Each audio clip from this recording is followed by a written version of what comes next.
Hola amigos, una vez más aquí en tu programa Qué Vecina, tu programa de YouTube en todo lo referente a la propiedad horizontal. Hola Silvia, ¿cómo estás? Hola Mile, ¿cómo estás? Nuestra presidenta de la Lonja de Propiedad Horizontal, Silvia Padilla, y hoy con un invitado muy especial, el doctor Luis Alfonso Ruiz Caro. ¿Cómo está, ¿Cómo está? doctor? Excelente, contento de esta invitación que me ha hecho una de las líderes más connotadas que tiene nuestra región Costa Caribe. Gracias. Muchas gracias. Así es. Nuestra presidenta Silvia ha invitado en esta oportunidad al doctor Ruiz porque él es un especialista en todo lo que es los servicios públicos domiciliarios. Es un abanderado de esa rama tan importante y a la vez tan álgida en nuestra ciudad, sobre todo en nuestro departamento, en nuestra zona Costa Caribe, y nuestra ciudad Barranquilla no se queda atrás en estas problemáticas. Cuéntenos cómo es esta situación de los servicios públicos. Vemos hace unos pocos días, vimos una noticia en donde a un edificio, a un conjunto residencial entero le han cortado la luz por falta de pago. Fueron muchas las familias afectadas. Cuéntenos y a partir de ese suceso, doctor, ¿qué es lo que pasa? ¿Qué es lo que hay en el fondo? ¿Hay abuso de la empresa? ¿Es negligencia de las personas? Cuéntenos de dónde salen estas cosas que afectan muchísimo a la ciudad, a la región. O sea, una ciudad como Barranquilla que está en pos de florecer, una ciudad que está muy linda y todo, y tenemos estos puntos negros, ¿verdad? Distinguida periodista, el artículo 365 superior de nuestra Carta de Derechos, la Constitución Política, dice que los servicios públicos son inherentes a la actividad social del Estado. Las empresas que prestan los servicios públicos domiciliarios vienen ejerciendo una posición dominante y abusiva frente a los usuarios y suscriptores de los servicios públicos. Es que no es posible ni factible que dentro de esa posición dominante se haya cortado la energía, donde hay núcleos familiares conformados por madres cabeza de familia, por personas mayores, por niños, vulnerando el derecho prevalente que tienen los niños sobre los demás.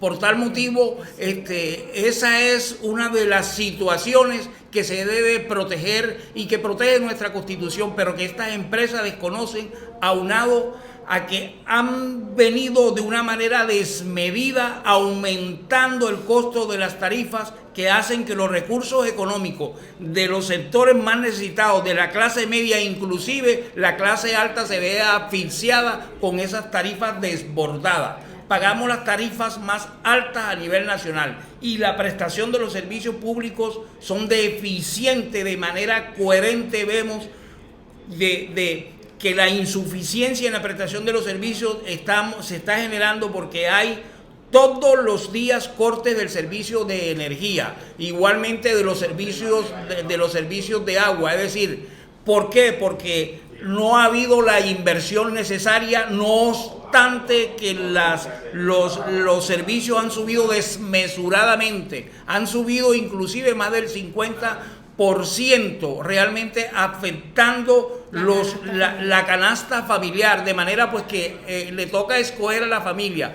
o pagamos los servicios públicos o comemos, y le toca pagar los servicios públicos, afectando la alimentación diaria, porque para ellos sí son rápidos y cumplidores para ir a cortar el servicio, que además de ello pues ese tipo de violaciones requiere que haya una respuesta de las colectividades, y por ello hay que organizarse e ir a entes como la Lonja, que tienen todo un equipo interdisciplinario para defender estos derechos que son afectados de manera consecutiva y a diario.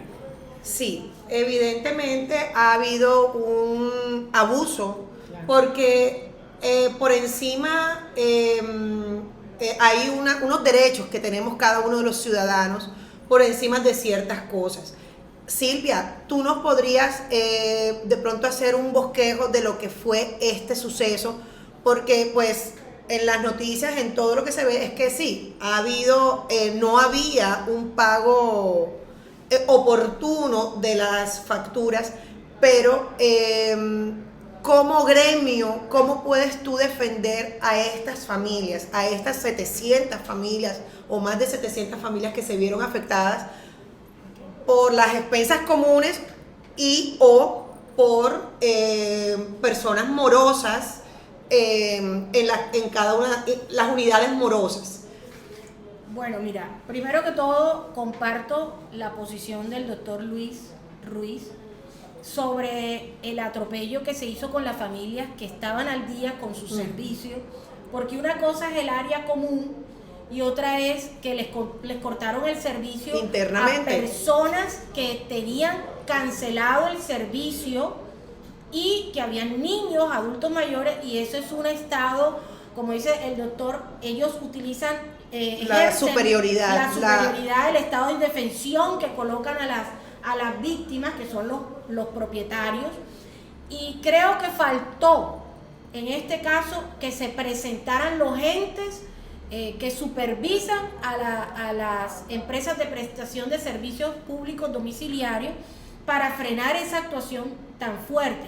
No estamos diciendo con esto que no le corten la luz al área común, porque el principio del propiedad horizontal tenemos claro que hay unos servicios públicos domiciliarios que hay que pagar, que son comunes de estos megaproyectos, y además que no son gratuitos. Y a eso sí me gustaría que el doctor me hablara un poco, como él es experto en esto, aprovechar el programa sobre la parte gratuita de que la gente tiene la mentalidad que hay doble facturación, que si a mí me cobran el área común, yo no debo pagar, o si pago mi apartamento, mi luz de mi apartamento, no debo pagar el área común. Y ahí es donde usted, como experto, ¿qué me puede decir? Sí, que efectivamente son dos cargos que son completamente diferentes.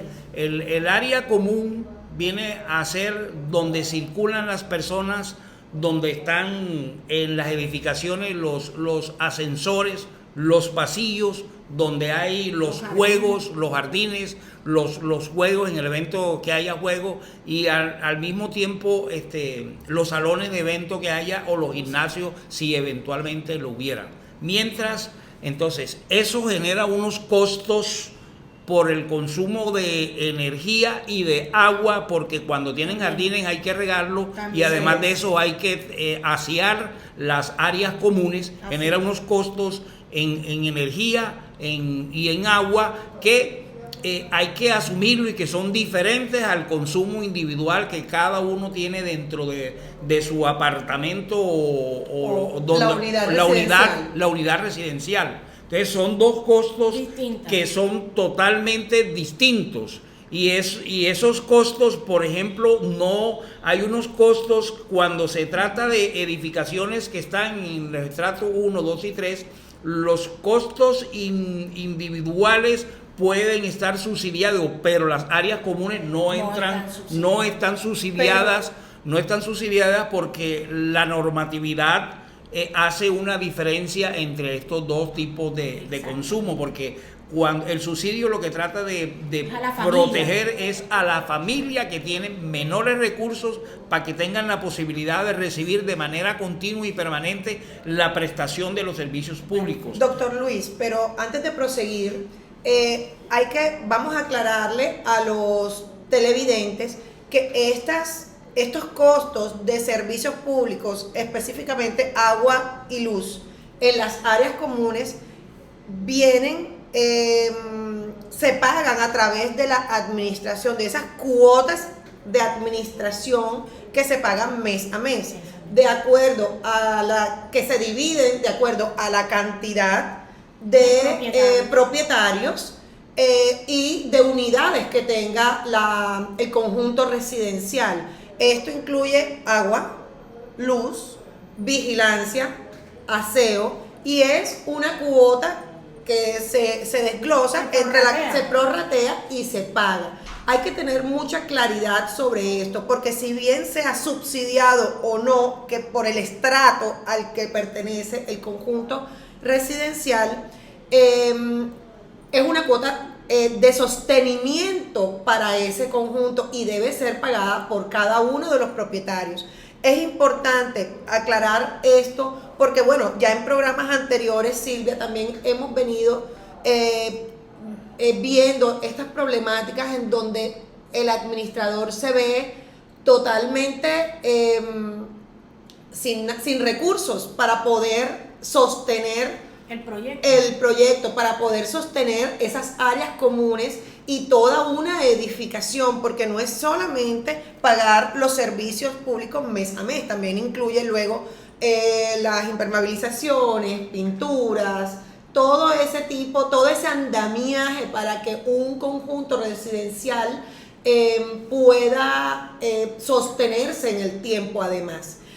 Sí, distinguida periodista, se trata de que el nivel de vida de una colectividad que reside en una unidad residencial se eleva en la medida en que cada una de las personas que habita en el apartamento o en la propiedad horizontal, bien sea apartamento o sea en algunos apartamentos que tienen establecimientos de comercio también, pues contribuya con la cuota que se establece, que además de eso no es una cuota abusiva porque se fija mediante una asamblea y son precisamente los mismos propietarios de los inmuebles los que establecen de manera consensual a cuánto ascienden esos costos. Claro. Entonces, no es una imposición de quien ejerce la administración, pero si se efectúa el pago de manera consecutiva, eso va a generar como consecuencia que haya la disponibilidad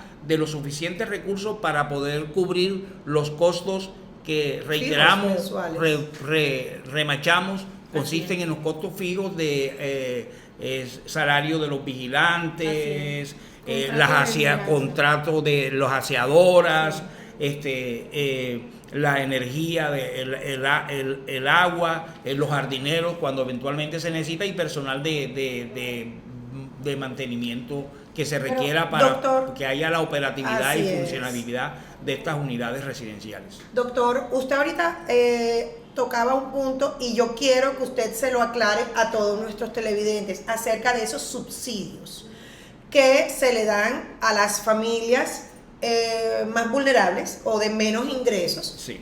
Quiero que usted le diga a todos nuestros televidentes, porque los tenemos de todos los estratos sociales, y para ahondar un poquito más en ese tema, para que todos estemos claros en eso, ¿quiénes reciben esos subsidios? Sí. ¿Quiénes dan esos subsidios en nuestra ciudad de Barranquilla? Sí, esos subsidios en nuestra ciudad de Barranquilla están determinados para los estratos 1, 2 y 3 y son financiados por los estratos 4, 5 y 6 de una manera proporcional en el recibo de energía igual que en el recibo de agua y alcantarillado.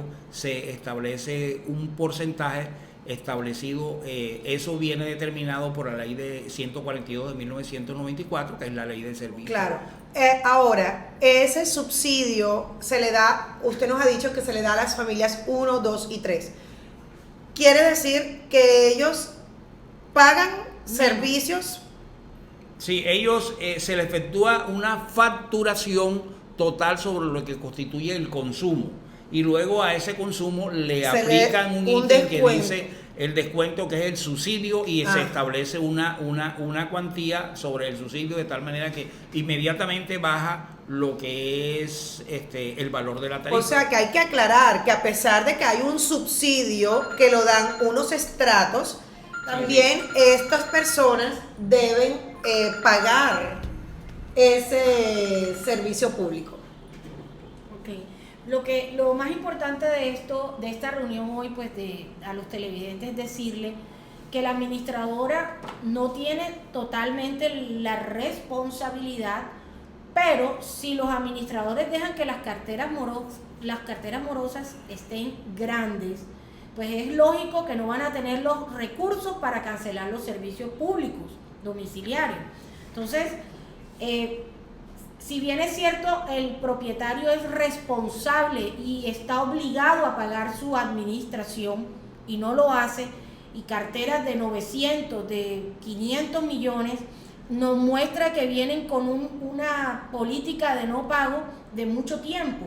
Yo creo que este fenómeno no fue de 2 días o 3 días. No, eso viene como de Estamos hablando años. de años de no recaudo. Por eso, pero además de ello, requiere conjurarse con unas medidas que sean de recuperación de esa cartera vencida y morosa, que permita que situaciones como la presentada, que hubo corte de energía, no se vuelvan a repetir. Claro.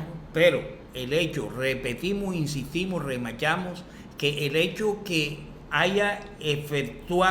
se haya efectuado el pago oportunamente de las zonas comunes, no le da ningún derecho a una empresa de energía a poder abusivamente, ejerciendo lo que la Corte Constitucional denomina su posición dominante, que está por encima de las demás personas que son usuarios y suscriptores del servicio, pueda efectuar el corte sobre inclusive personas que en su unidad familiar venían al día, porque allí está afectando unos derechos colectivos. Exacto, pero ellos hablan de la solidaridad que se debía, y la administradora no permitió el ingreso para cortar las áreas comunes.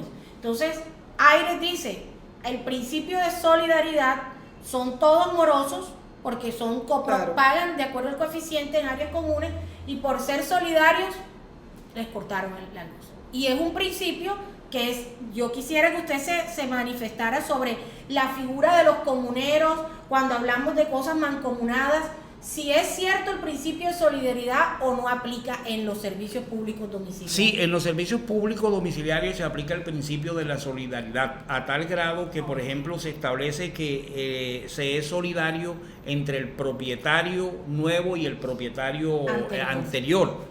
Y por eso, cuando hay alguna inconveniencia frente a eso, le toca a la persona ejercer los derechos esos mediante recursos de reposición y subsidiariamente apelación, el uno ante la empresa de energía, ante la empresa de agua o la empresa de gas, y el otro ante la Superintendencia de Servicios Públicos, que aquí estamos haciendo un llamado para que la Superintendencia de Servicios Públicos actúe con energía y haga la respectiva sanción, porque independientemente de que había solidaridad en el pago, no podía haber solidaridad en el corte, porque eran dos servicios que se prestan uno independientemente del otro. O sea, la solidaridad opera es frente al pago de la obligación, y además de eso la empresa tiene varios mecanismos para poder ejercer ese cobro, pero no podía operar para efectuar el corte de un servicio en el cual las personas se encontraban al día. Allí es donde está el abuso de esa posición dominante. O sea, y allí es donde se requiere que la Superintendencia de Servicios Públicos, de manera ineludible y de manera ejemplar, efectúe una sanción. Porque recordemos que las empresas que han sido mayormente sancionadas en jurisdicción del Departamento del Atlántico es la empresa de energía, de todas las empresas de servicios públicos, porque constantemente están abusando de los usuarios y de los suscriptores. Ok, entonces ahí quedamos con el especialista de que el principio de la solidaridad existe, pero que como son dos de servicios distintos, no se debió aplicar ese principio. O sea, se debió haber hecho el corte de las áreas comunes. Pero no de todas las personas. Pero no de las personas que estaban al día. Haber hecho un consenso, o no se podían hacer definitivamente los cortes dentro de la unidad residencial. Ellos cortaron desde afuera.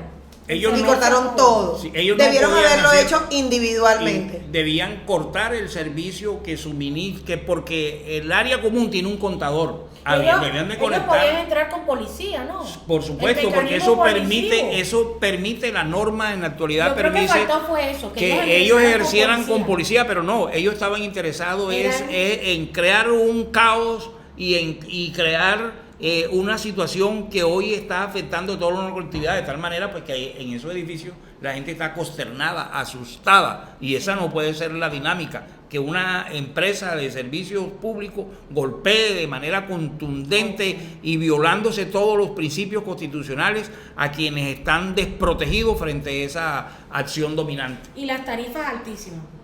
Supremamente es una cosa altas. que de verdad los usuarios de este servicio cada día nos asfixiamos más, cada día estamos peor, porque o, como dice usted, o pagamos la luz o comemos.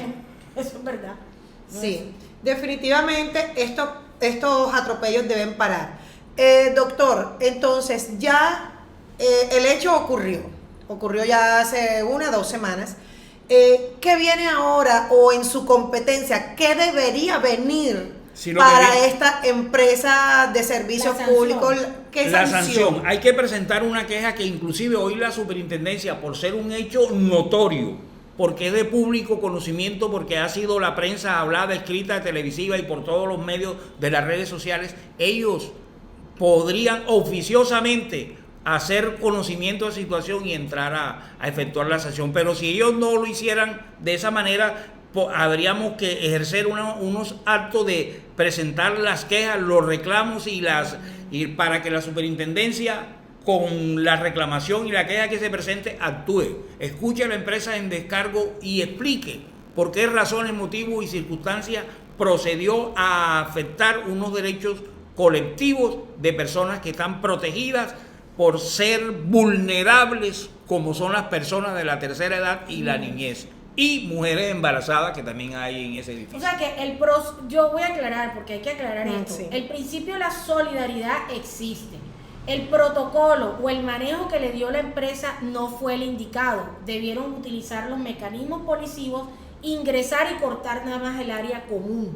No la forma tan abusiva que cortaron desde afuera, como están acostumbrados a eso todos los contratistas, y dejaron a todo el mundo sin luz. Ahí es donde el abogado especialista que trabaja con nosotros en la lonja nos está haciendo la claridad, porque como muchas personas de pronto están afectadas, usted tiene derecho, puede reclamarlos, es lo que estamos tratando de decir. Sí, aquí en la lonja usted puede venir y usted puede pagar su consulta si el edificio no está afiliado y puede hacer sus descargos y las reclamaciones respectivas, que hay personas idóneas, abogados idóneos para defenderlo. Pero también existe, y tenemos que dejar claro después de este programa y tenerlo, la cuota administrativa, la cuota mensual debe ser pagada, porque esa es la única herramienta que tiene el edificio para poder pagar todos estos gastos mensuales de agua, luz, vigilancia y demás expensas que tenga, para tenerlos al día. Es indispensable. En condiciones normales, cuando el administrador está haciendo una buena gestión, debe tener recursos, definitivamente, y estamos obligados a pagarlos. Todos los propietarios están obligados a pagar estas cuotas mes a mes.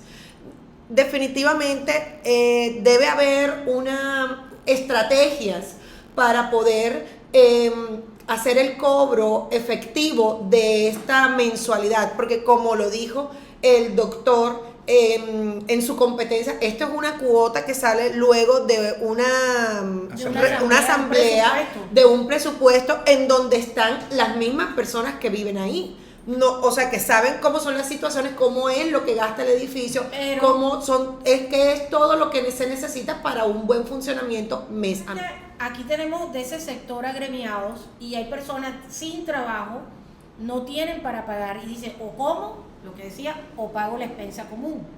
¿Qué sucede? Tienen carteras de 900, 1.000 millones los administradores. Me dicen, doctora, todos tienen afectación de vivienda familiar, no se les puede tocar el inmueble, ninguno tiene carro, ninguno tiene salario, ninguno tiene... ¿Cómo se hace en ese caso? ¿Cómo le recaudamos el dinero a las personas? Entonces ahí es donde nosotros le decimos, el gobierno nacional que proyectó solucionar la vivienda social con este tipo de proyectos de carácter o del régimen de propiedad horizontal, no se dio cuenta o no entendió que la gente con escasos recursos, ¿cómo le van a colocar un proyecto donde hay que hacerle mantenimiento a esas infraestructuras, pagar los servicios? No sé cómo irán a solucionar esto, doctor. Usted, especialista en servicios públicos domiciliarios, ¿será que van a seguir cortando la luz? No, Y el agua, no sé. ¿Qué será lo que tendrá que hacer el gobierno? Sí, no es posible que sigan cortando la luz a las unidades habitacionales diferentes a las áreas comunes, cuando las áreas comunes sean quien estén en mora. Sí, pero sí se requiere que el gobierno nacional haga una intervención frente a este tema para poder implementar medidas preventivas y correctivas. Sí. Bueno, este tema da para muchos programas más. Este es de pronto el primero de muchos que tendremos con el doctor Luis, que es un especialista en esta rama que la verdad nos aqueja mucho aquí en la ciudad de Barranquilla, y bueno, y dar posibles estrategias, pero definitivamente hay que ponerle una solución a la situación. ¿Por qué? Porque además la luz es un servicio supremamente esencial, sobre todo aquí en nuestra ciudad y en nuestra costa caribe, en donde el clima es bastante inclemente, bastante fuerte. Entonces necesitamos de cosas mínimas para poder tener un día a día, para poder dormir, para poder todo. Entonces es necesario, y también crear una conciencia definitivamente que si usted va a vivir en un conjunto residencial cerrado, no es solamente comprar, es saber que tiene unas mensualidades, que usted también cuando llega a ser parte de ese conjunto residencial también tiene unos deberes que nada tienen que ver con dificultades que se presenten en el mes. ¿Por qué? Porque es que vivimos en comunidad. Lo que siempre decimos, Silvia, es vivir en comunidad, y para vivir en comunidad se necesita saber vivir, que tu dificultad o tu problema, y si ya nos vamos a problemas de caracteres, no pueden afectar al resto. Hay un principio que es básico en todo el planeta Tierra: mi libertad termina hasta donde comienza la del otro, y el respeto es para todos, no solamente para un sector o para unas personas, o el respeto es algo universal. Entonces, muchísimas gracias, doctor Luis. No, gracias a ustedes para poder darme la oportunidad de expresar a las colectividades que tienen la audiencia en este programa, que tienen posibilidad de defender sus derechos. Hay mucha y que la lonja es uno de los mecanismos y alternativas que se ofrece de agremiación para que las unidades de vivienda colectiva de edificaciones vengan y afíliense, porque aquí hay una oportunidad para que usted pueda defender sus derechos, como equipo interdisciplinario en la defensa de los derechos. Así es. Gracias, doctor. Muchísimas gracias, doctor Luis. Doctor Luis, muchas gracias. Silvia, muy gracias, muchísimas gracias una vez más. Su aporte es maravilloso. Excelente. Bueno, una vez más, aquí en tu programa ¿Qué Vecina? Dale like a este programa, suscríbete, reenvía todos tus contactos a este programa, porque no sabes quién pueda estar requiriendo estos servicios. Gracias.